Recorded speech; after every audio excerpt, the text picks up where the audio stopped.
Alrighty, I'm going to unbox my new control valve for the shower in the motorhome. Let's see what we got. This is supposed to be a temperature regulating shower for an RV. And he packaged it really nice. Fancy little bag. 4-inch centers. And let's see. This side controls the temperature. Kind of set it 100, but then let's see how this works. Yeah, you turn this knob to make it warmer or cooler.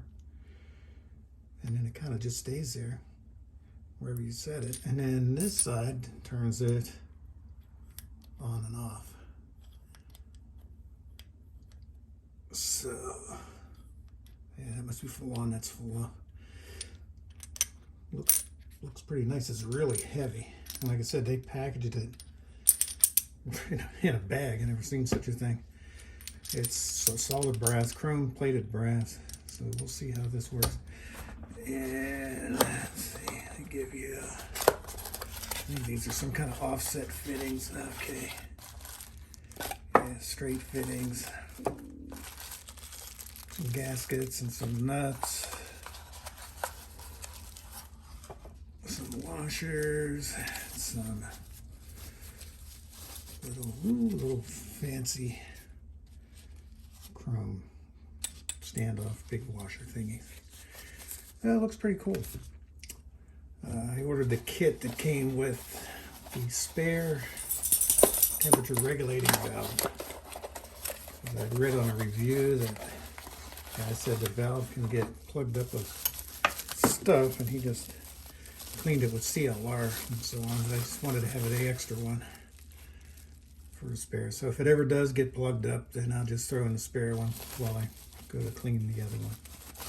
So it's like an extra 20 bucks or so.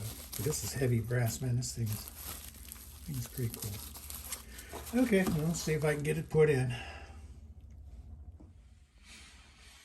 Okay, so we're going to try to replace the factory shower controls with this thermostatically controlled valve. And the reason for that is when you're doing an RV shower, there's a couple reasons you need to conserve water. One being that this only has a 6-gallon hot water heater, though it makes scalding hot water.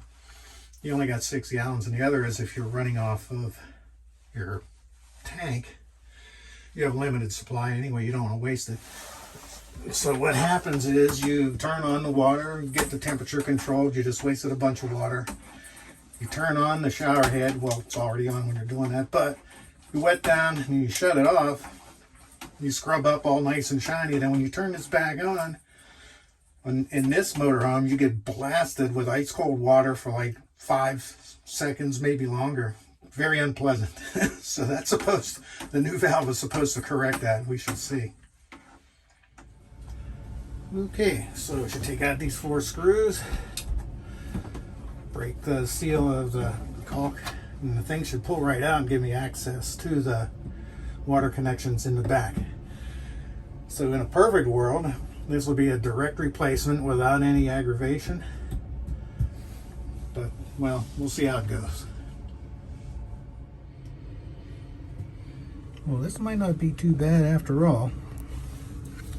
There's a lot of room back in the wall to take up any extra distance that might be on the new valve, which I don't think there is. And Winnebago was kind enough to actually frame this hole for the mounting screws so that the additional weight won't be an issue being supported. So this might go smoothly after all. Just got to clean up all this silicone, make everything nice and pretty. And we'll see if we can get her in. Unfortunately, it's winter time. It's like 34 degrees today. So I will have to pressure test it with the pink stuff and the pump. But that should give me a good idea if it's going to leak or not. So, okay, we'll keep on rolling. Okay, got it disconnected, which wasn't a big of a deal. I tied some twine onto those those water lines because I wasn't sure what the risk of having them fall down inside was, but obviously there's absolutely no risk of that happening. So yeah, so far so good. You'll note that there is no thread tape or no pipe putty or sealant on these threads. I see a lot of people doing this job and pipe doping and thread taping everything up. That's not where the seal is made. The seal is made in this tapered fitting that goes into the hole here.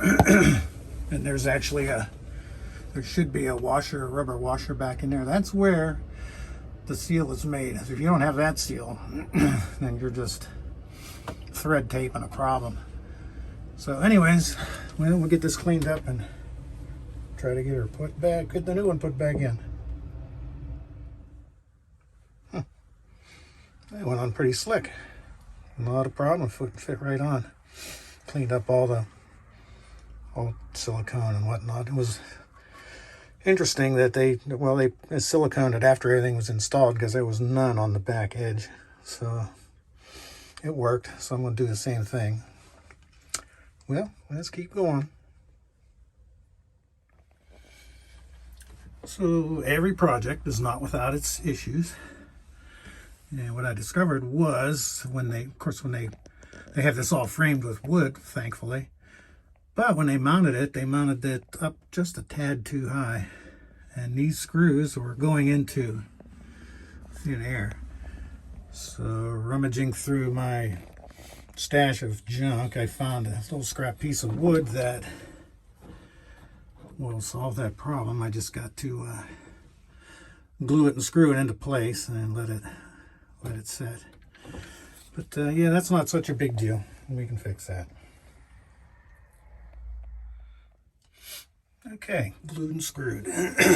That's why I save all these little scraps and stuff. They always come in handy.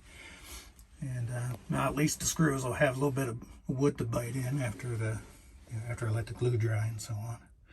But everything still fits, so we're still rolling. Okay, we got it hooked up. A little rough getting the fingers back in there, but we got her. I got it pressurized with a fresh jug of pink juice. Put a paper towel there and we'll let her set. I run some pink stuff out the spigot to make sure I got flow. And got the pipes filled. So we'll let her sit for a while and see if anything happens. And if nothing happens, then we'll wrap this thing up. Gonna be nice. Okay, looking pretty good. Not bad for an amateur. Unfortunately, you have to wait till we go to Florida in February to actually try it and take a shower with it, because I ain't gonna do it out here now. So stay tuned. I'll be back with an update.